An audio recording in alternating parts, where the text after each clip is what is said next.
Hello जी प्यारे बच्चों, आज हम डिस्कस करते हैं graphical approach which is required in the physics.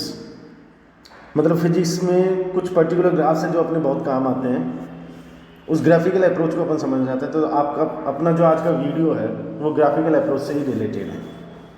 ठीक, वैसे बेटा अगर बात की जाए तो ग्राफ तो बहुत तरीके से बनते हैं, बहुत अलग अलग तरीके के ग्राफ्स बनते हैं, बहुत अलग अलग तरीके के कर्व्स बनते हैं। बट जो फ्रीक्वेंटली और जनरली अपने फिजिक्स में काम में आते हैं वो ये ग्राफ हैं जो इस पर लिखे हुए हैं। पहला स्ट्रेट लाइन ग्राफ, ठीक, दूसरा है पैराबोला, तीसरा हाइपरबोला, चौथा है इलिप्स, और इलिप्स के साथ में ही डिस्कस कर लेंगे सर्कल। ठीक है, अब इन ग्राफ से रिलेटेड बेटा अगर एक बेसिक चीज़ डिस्कस की जाए पहले, तो अर्लियर क्लासेस तक हम ग्राफ से रिलेटेड काम कैसे करते थे। मतलब 9th-10th क्लास तक अगर अपन बात करें तो ग्राफ से रिलेटेड काम किस तरीके से किया जाता था वो सब लोगों को मालूम है कि भाई अपन को एक्स और वाई से रिलेटेड एक इक्वेशन दे दिया, उस इक्वेशन के बेसिस पर अपन एक्स और वाई की एक टेबल बनाते थे और उसमें एक्स की कुछ वैल्यूज पुट करने के बाद में अपन वाई की वैल्यूज फाइंड आउट कर लेते थे। तो अपन को कुछ कोऑर्डिनेट्स मिल जाते थे, एक्स और वाई, एक्स और वाई, एक्स और वाई, एक्स वाई, इस तरीके से कुछ कोऑर्डिनेट्स अपने पास आ जाते थे। फिर उसके बाद में अपन एक ग्राफ पेपर लेते थे, फिर उस ग्राफ पेपर एक एक्स एक्सिस लिया, फिर उसके परपेंडिकुलर अपन वाई एक्सिस लेते थे। ठीक है, फिर अपन अपनी रिक्वायरमेंट के हिसाब से उस पर एक स्केल डिसाइड कर लेते थे। अब जो कोऑर्डिनेट्स हमारे पास में आए उन कोऑर्डिनेट्स के अकॉर्डिंग हम ग्राफ पेपर पर पॉइंट मार्क करते थे। फॉर एग्जांपल x = 2 है, y = 3 है, तो हमने उसको ग्राफ पेपर पर मार्क कर दिया। ऐसे दूसरे कोऑर्डिनेट के अकॉर्डिंग पॉइंट मार्क कर दिया, तीसरे के अकॉर्डिंग मार्क कर दिया, चौथे के अकॉर्डिंग, जितने भी कोऑर्डिनेट्स हमने लिए थे उन कोऑर्डिनेट्स के अकॉर्डिंग हम उस ग्राफ पेपर पर पॉइंट मार्क कर देते हैं। फाइनली उन पॉइंट्स को हम ज्वाइन कर देते हैं, मिला देते हैं, तो हमारे पास वो ग्राफ बन करके तैयार होता है। यही बेसिक मैथडोलॉजी ग्राफ तैयार करने की। तो कोई भी ग्राफ तैयार करने के लिए अपन को एक्स और वाई का एक इक्वेशन चाहिए। ठीक है, अब थोड़ा सा हायर लेवल पर अगर अपन बेटा बात करते हैं तो पैटर्न चेंज हो जाता है। यह पैटर्न क्या चेंज हो जाता है, फिजिक्स में अपन को ग्राफ की रिक्वायरमेंट किस तरीके से होती है उस चीज़ को समझें। यहाँ क्या होगा कि हमको एक्स और वाई का इक्वेशन मिलेगा, मतलब कोई एक रिलेशन मिलेगा। हमको उस इक्वेशन को देख करके आइडेंटिफाई करना है कि ये इक्वेशन कौन से ग्राफ से रिलेटेड है। फॉर एग्जाम्पल मैं उस इक्वेशन को देखूं तो इक्वेशन को देखते ही मेरे को पता लग जाए कि एक्स और वाई के बीच में जो ग्राफ बनेगा वो स्ट्रेट लाइन बनेगा या पैराबोला बनेगा या हाइपरबोला, या मतलब ये इनमें से कौन सा बनेगा। तो मुझे इक्वेशन की पहचान करना आना चाहिए। अब यहाँ पर हम वो वाला प्रोसेस काम में नहीं लेंगे कि भाई एक्स और वाई का इक्वेशन दिया हुआ है, टेबल बना करके एक्स और वाई की वैल्यूज निकालो, कोऑर्डिनेट निकालो, पॉइंट मार्क करो, फिर ग्राफ बनाओ। इतना प्रोसेस नहीं होगा, यहाँ हमको कोई ग्राफ पेपर नहीं मिलने वाला। यहाँ सीधा सा काम होगा कि इक्वेशन को देखो, आइडेंटिफाई करो, उसकी पहचान करो, पहचान करके डिसाइड करो कि साहब एक्स और वाई का ग्राफ कौन सा वाला बनना चाहिए। ठीक है, तो वो चीज़ हमको यहाँ पर डिस्कस करनी है। सबसे पहले अपन बात करते हैं स्ट्रेट लाइन के लिए। ठीक है बेटा, स्ट्रेट लाइन के लिए जनरल इक्वेशन होता है y = mx + c। मतलब मैं आपको किसी भी ग्राफ के लिए जनरल इक्वेशन बताऊंगा कि उसका इक्वेशन जनरल कैसा होता है, फिर अपन उसके कुछ एग्जांपल से ले लेंगे तो बात अच्छी तरीके से क्लियर हो जाएगी। स्ट्रेट लाइन का general equation y = mx + c। ठीक है, सबसे पहले तो ये पहचान हमारे दिमाग में सेट होनी चाहिए कि भाई स्ट्रेट लाइन का इक्वेशन कौन सा होगा जिसमें x की पावर में भी 1 है और y की पावर में भी 1 है, मतलब दोनों की पावर में 1 है। ठीक है, अब बेटा x के इंटू में जो m लिखा हुआ है उसको हम कहते हैं स्लोप ऑफ स्ट्रेट लाइन। क्या कहते हैं? स्लोप ऑफ स्ट्रेट लाइन, मतलब जो स्ट्रेट लाइन हमारी बनेगी उसका स्लोप, तो स्लोप ऑफ स्ट्रेट लाइन। और c को हम कहते हैं इंटरसेप्ट ऑन y एक्सिस।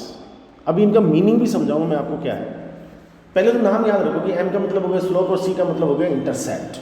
ठीक है, अब एक्चुअल में स्लोप और इंटरसेप्ट क्या चीज होती है। फॉर एग्जाम्पल कोई भी एक स्ट्रेट लाइन बन गई, जैसे ये स्ट्रेट लाइन है, फॉर एग्जाम्पल ये हमारा एक्स एक्सिस हो गया, वाई एक्सिस हो गया।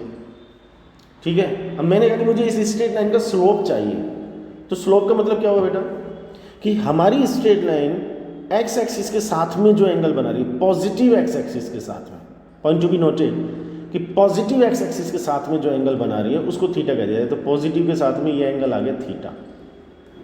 तो जो हमको tan थीटा मिलता है वही m है, मतलब वही स्ट्रेट लाइन का स्लोप है। तो हमारी स्ट्रेट लाइन का पॉजिटिव एक्स एक्सिस के साथ में एंगल लिया जाए उस एंगल का tan कैलकुलेट किया जाए तो जो tan थीटा मिलेगा that is the slope of a straight line. ठीक है, इंटरसेप्ट का मतलब क्या होता है, C का मतलब क्या है कि हमारी जो स्ट्रेट लाइन है उसको अगर अपन ध्यान से देखें तो y एक्सिस को किसी पॉइंट पर कट करते हुए जा रही है बेटा, जैसे y एक्सिस को इस पॉइंट पर कट करते हुए जा रही है, तो इस पॉइंट का ओरिजिन से जो डिस्टेंस आता है that is called C। Straight line ने y एक्सिस को जिस पॉइंट पर कट किया उस पॉइंट का ओरिजिन से जो डिस्टेंस आता है that is called intercept on the y axis. तो किसी भी स्ट्रेट लाइन को ड्रॉ करने के लिए सबसे पहले तो हमको इक्वेशन को आइडेंटिफाई करना है। आइडेंटिफाई करने का तरीका मैंने आपको बता दिया, पहचान मैंने उसकी बता दी है कि भाई x की पावर में 1 आएगा, y की पावर में भी 1 आएगा, ऐसा कुछ आ रहा है तो स्ट्रेट लाइन का इक्वेशन है। ठीक है, अब उस स्ट्रेट लाइन से रिलेटेड दो बातें अपने दिमाग में होनी चाहिए कि x के इंटू में जो लिखा होता है that is the slope of the straight line, और प्लस या माइनस में जो कांस्टेंट c लिखा होता है that is the intercept on the y axis. ठीक, सवाल हमारे सामने सर ये आता है कि क्या स्लोप की वैल्यू हमेशा पॉजिटिव होगी, क्या c की वैल्यू हमेशा पॉजिटिव होगी, या इनकी वैल्यू पॉजिटिव, नेगेटिव, जीरो सब तरीके की हो सकती है, वो अपन एक बार चेक करके देख लेते हैं। अभी हमने इस स्ट्रेट लाइन का एग्जांपल लिया बेटा, मान लो कि स्ट्रेट लाइन कुछ इस तरीके से बन रही है, ऐसी भी तो स्ट्रेट लाइन हो सकती है। अब इस स्ट्रेट लाइन में हम चेक करना चाहते हैं कि m और c कौन सा तो पॉजिटिव और कौन सा नेगेटिव है, ये चीज़ अपन चेक करना चाहते हैं। तो m के लिए हमने बोला था tan थीटा, थीटा क्या है मैंने बताया था पॉजिटिव एक्स एक्सिस के साथ में, तो थीटा के लिए हमको क्या करना है कि हमेशा पॉजिटिव एक्स एक्सिस से एंटी क्लॉकवाइज डायरेक्शन में घूमना है स्ट्रेट लाइन तक। जैसे हमने ये वाला जो ग्राफ लिया था इसमें अगर आपने नोटिस किया हो तो मैं यहाँ पॉजिटिव एक्स एक्सिस से ऐसे एंटी क्लॉकवाइज घूमा था और ये मुझे थीटा की वैल्यू मिली थी। क्लियर है बेटा? इस स्ट्रेट लाइन के लिए अगर मैं बात करूंगा तो ये पॉजिटिव एक्स एक्सिस हो गया, ये स्ट्रेट लाइन होगी, तो पॉजिटिव एक्स एक्सिस से स्ट्रेट लाइन तक अगर मैं घूमूंगा तो ये थीटा की वैल्यू आएगी। ठीक है, अब इसको अगर मैं ध्यान से देखूं तो थीटा ग्रेटर देन 90 डिग्री है, theta greater than 90 degree. Okay, 0 degree से 180 डिग्री तक की अगर ट्रिग्नोमेट्रिक टेबल अपने दिमाग में है तो अपन को ये याद आ रहा होगा कि tan के केस में 0 से 90 तक वैल्यू पॉजिटिव आती है और 90 से 180 के बीच में tan थीटा की वैल्यू नेगेटिव आती है। यहाँ हमें थीटा की वैल्यू ग्रेटर देन 90 डिग्री मिल रही है, इसका मतलब tan theta will be negative. tan theta मतलब m मतलब स्लोप, स्लोप मतलब नेगेटिव आ रहा है। तो हम इस स्ट्रेट लाइन के लिए कहेंगे कि स्लोप की वैल्यू पॉजिटिव है, इस स्ट्रेट लाइन के लिए कहेंगे कि स्लोप की वैल्यू नेगेटिव है। अब सीधा सा कंक्लूजन हमारे दिमाग में आ गया, बात हमारे दिमाग में सेट हो गई कि थीटा की वैल्यू अगर 90 डिग्री से कम है तो m की वैल्यू पॉजिटिव होगी। हम उल्टा भी बोल सकते हैं कि m की वैल्यू अगर पॉजिटिव है तो थीटा की वैल्यू 90 डिग्री से कम आ रही होगी। ठीक, ऐसे ही थीटा की वैल्यू अगर 90 डिग्री से ज़्यादा है तो स्लोप की वैल्यू नेगेटिव होगी, m की वैल्यू नेगेटिव होगी। हम ऐसा भी बोल सकते हैं कि m की वैल्यू अगर नेगेटिव है तो इसका मतलब theta will be greater than 90 degree. Okay, second जो हमने स्ट्रेट लाइन बनाई उसमें c की वैल्यू चेक करते हैं तो हमारे पास में ये c की वैल्यू आ रही है। अब c की वैल्यू पॉजिटिव है नेगेटिव है, c की वैल्यू तो पॉजिटिव है। ठीक है, हम एक एग्जांपल और लेते हैं, उस एग्जांपल में आप चेक करके देखना कि m और c कौन सा पॉजिटिव आ रहा है कौन सा नेगेटिव आ रहा है। बेटा मान लो कि स्ट्रेट लाइन इस तरह से बन रही है, भाई स्ट्रेट लाइन में भी अगर हम बात करें तो बहुत सारी पॉसिबिलिटीज़ बनती हैं, स्ट्रेट लाइन भी तो कई तरीके से बन सकती है। अब मान लो स्ट्रेट लाइन इस तरीके से बन रही है तो हमको ये चेक करना है कि m की वैल्यू पॉजिटिव है नेगेटिव है, c की वैल्यू पॉजिटिव है नेगेटिव है। तो बेटा इस स्ट्रेट लाइन के लिए अगर हम चेक करेंगे तो पॉजिटिव एक्स एक्सिस के साथ में हम एंगल लेंगे तो ये वाला एंगल हमारा थीटा आएगा, थीटा लेस देन 90 डिग्री आ रहा है मतलब tan थीटा की वैल्यू पॉजिटिव आएगी, tan थीटा पॉजिटिव आएगा तो m पॉजिटिव आएगा, मतलब हम कहेंगे इस स्ट्रेट लाइन का जो स्लोप है वो पॉजिटिव आ रहा है।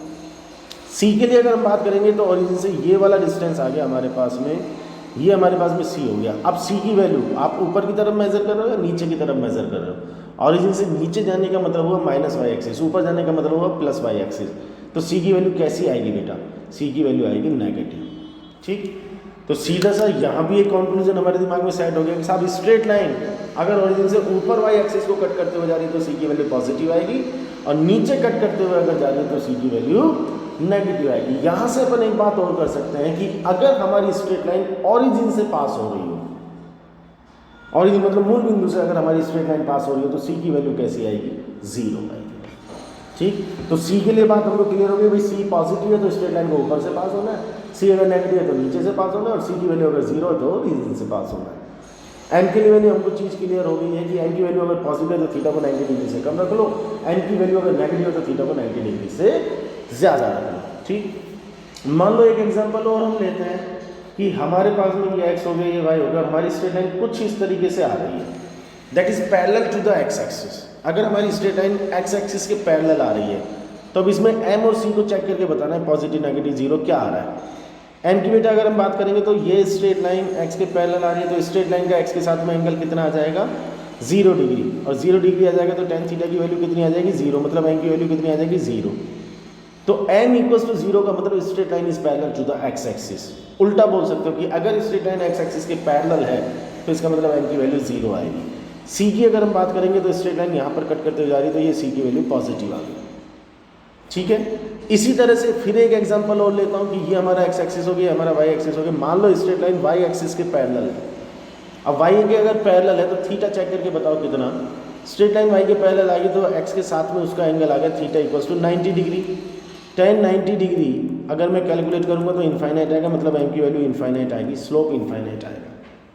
ठीक है, तो इन दोनों चीज़ों को हम स्ट्रेट फॉरवर्ड अपने दिमाग में रख लेते हैं कि एम की वैल्यू अगर 0 है तो straight line will be parallel to the x axis, और अगर एम की वैल्यू इनफाइनाइट है तो straight line will be parallel to the y axis. Y axis के पैरेलल अगर है तो एम की वैल्यू इन्फिनिटी है, एक्स एक्सिस के पैरेलल अगर है तो एम की वैल्यू 0 है। ऊपर से अगर पास होकर के जाती है तो सी की वैल्यू पॉजिटिव है, नीचे से अगर पास होकर के जाती है तो सी की वैल्यू नेगेटिव है, ऑरिजिन से अगर स्ट्रेट लाइन पास होकर के जाती है तो सी की वैल्यू 0 आएगी। ठीक है, एम की वैल्यू अगर पॉजिटिव है तो थीटा को 90 डिग्री से कम रखना है, एम की वैल्यू अगर नेगेटिव है तो थीटा को 90 डिग्री से ज़्यादा रखना है। ठीक, तो जो भी एग्जाम्पल अब मैं आपके सामने लिखूंगा उस एग्जाम्पल में पहले आपको ये कंफर्म करना है whether the equation is related to the straight line और नॉट। मतलब हमको जो इक्वेशन दिया हुआ वो स्ट्रेट लाइन का है या नहीं है। अगर हमको कंफर्म हो जाए कि स्ट्रेट लाइन का इक्वेशन है तो उसमें एम और सी की वैल्यूज़ को चेक करना है। ठीक है, पॉजिटिव नेगेटिव बस इस चीज़ को ध्यान में रखना है और स्ट्रेट लाइन अपन ड्रॉ कर सकते हैं। 3-4 एग्जाम्पल्स मैं आपके सामने लिखता हूँ। एक बार मैं इस चीज़ को रब कर देता हूँ, हटा देता हूँ, फिर उसके बाद में आप देखना। ठीक है, ट्राई करके देखना कि कौन से केस में क्या बनेगा। बहुत सिंपल सा एग्जांपल लिया अपन ने। पहला एग्जांपल ले लिया कि मान लो y इक्वल्स टू 3x+2 है। सेकंड एग्जांपल लिखा मैंने y इक्वल्स टू -x+1 है। थर्ड एग्जांपल लिखा मैंने कि y इक्वल्स टू x-2 है। फोर्थ एग्जांपल लिखा मैंने कि y equals to x/2 minus का और ये माइनस का 1 आ गया। एक फिफ्थ एग्जांपल मैंने लिखा कि 3y प्लस का 2x और प्लस का 1 इक्वल्स टू 0। ठीक है, ये 5 इक्वेशंस मैंने लिखे। बेटा स्क्रीन को पॉज करके आप सब इसके लिए ग्राफ ड्रॉ करके देख लो पांचों केसेस में, फिर उसके बाद में चेक करना जो मैं डिस्कशन कर रहा हूँ। ठीक है, y equals to 3x+2, y equals to -x+1, y equals to x-2, y equals to -x/2 -1, 3y + 2x+1 equals to 0। इन सारे इक्वेशंस को अगर हम चेक करें तो सारे इक्वेशंस में कॉमन बात है। कॉमन बात ये कि x की पावर 1 है, y की पावर 1 है, और सारे इक्वेशंस में ऐसा ही है। इसका मतलब इन सारे इक्वेशंस को हम y = mx+c से कंपेयर कर सकते हैं। अब जो आइडेंटिफाई करने वाली बात है उसको मैं वैसे भी बोल सकता हूँ कि हमारे सामने जो इक्वेशन लिखा हुआ है उस इक्वेशन को अगर हम y = mx+c से कंपेयर कर सकते हैं तो इसका मतलब वो स्ट्रेट लाइन का इक्वेशन, और कंपेयर नहीं कर सकते तो वो स्ट्रेट लाइन का इक्वेशन नहीं है। तो ये सारे के सारे y = mx+c की फॉर्म में, इसका मतलब ये सारे इक्वेशन स्ट्रेट लाइन के, मतलब ग्राफ तो सारे के सारे स्ट्रेट लाइन बनेंगे। ठीक, अब हमको ध्यान लगाना है कि m कैसा है, c कैसा है। फर्स्ट इक्वेशन के लिए अगर हम बात करें तो m की वैल्यू 3 है और c की वैल्यू 2 है।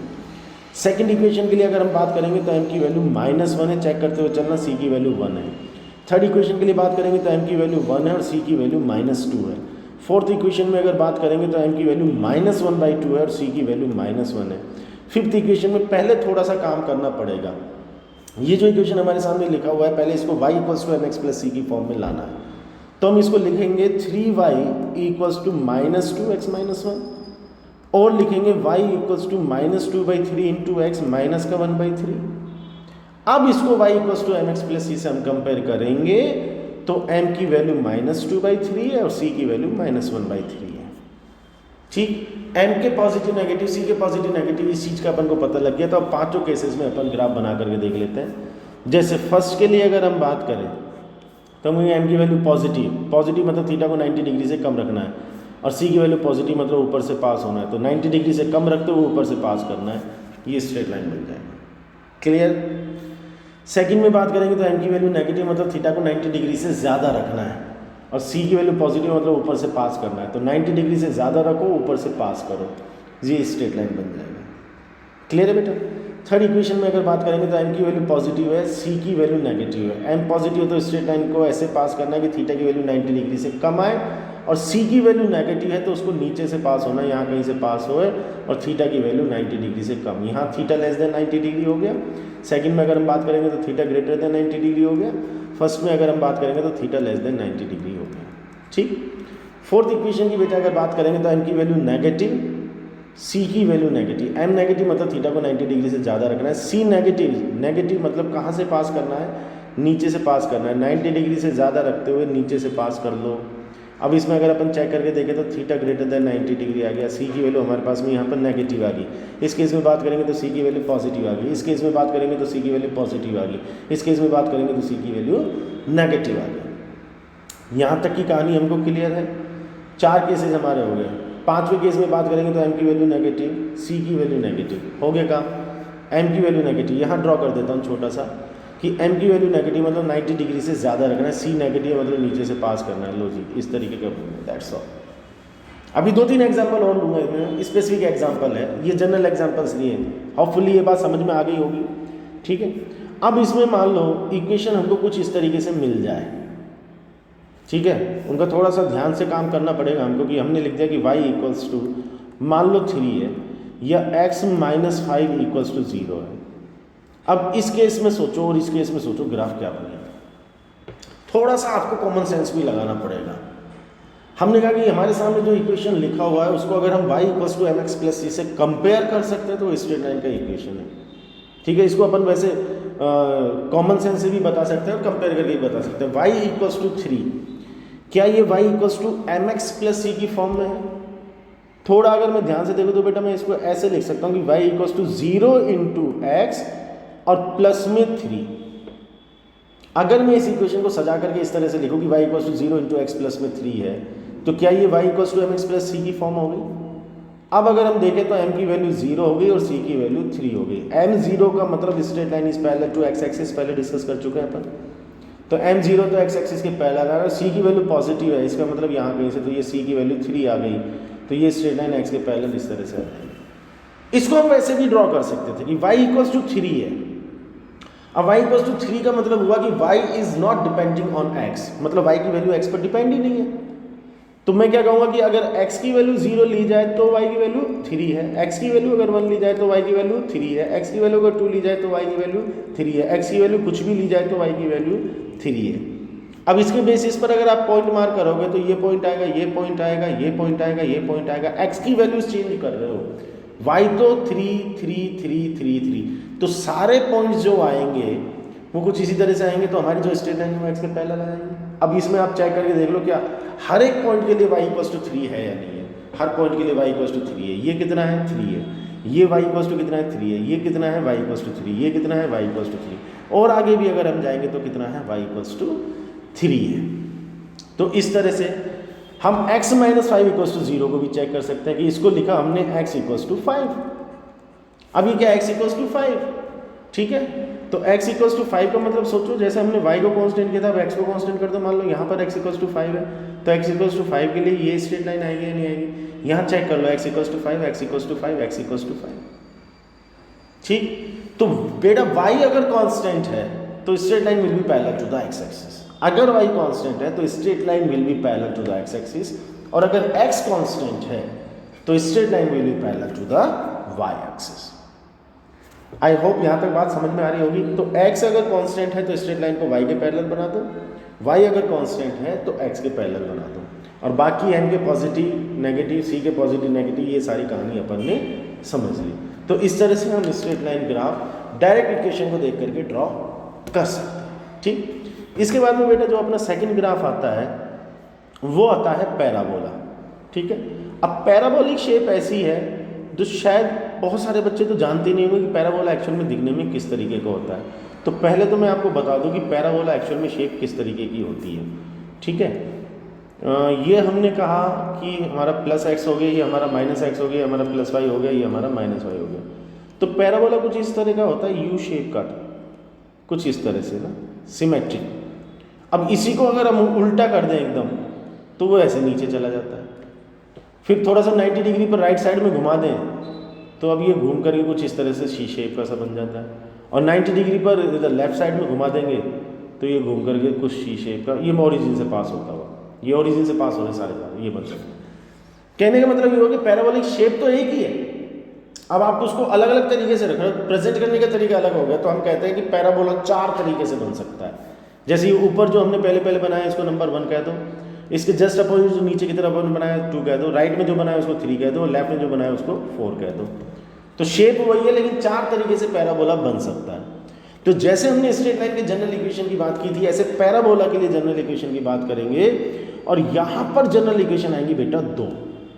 स्ट्रेट लाइन के लिए तो एक जनरल इक्वेशन आई थी y = mx + c। पैराबोला के लिए अगर बात करेंगे तो जनरल इक्वेशन या तो y = kx² या फिर x = ky²।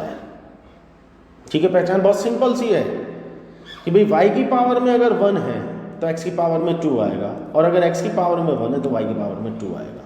दोनों में से किसी एक की पावर 1 है तो दूसरी की पावर 2 आएगी। ये बहुत सीधी सी पहचान है। ठीक, अब हमने पैराबोला के लिए जनरल इक्वेशन तो 2 बोले और पैराबोला 4 बोले। इसका मतलब एक इक्वेशन के लिए 2 पैराबोला है। ठीक है, हम चेक कर लेते हैं y = kx² के लिए कौन से 2 हैं।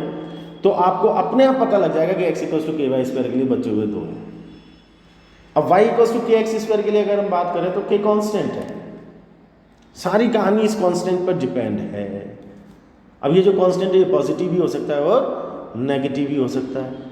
मान लो k की वैल्यू पॉजिटिव है, बहुत सिंपल मैथ्स काम में ले रहे हैं अपन, k की वैल्यू पॉजिटिव, अब ये चीज़ पॉजिटिव आ गई। ठीक है, सोचो बेटा, अब k की वैल्यू तो पॉजिटिव है, x की वैल्यू को अगर मैं पॉजिटिव लूँगा तो y की वैल्यू कैसी आएगी, पॉजिटिव आएगी।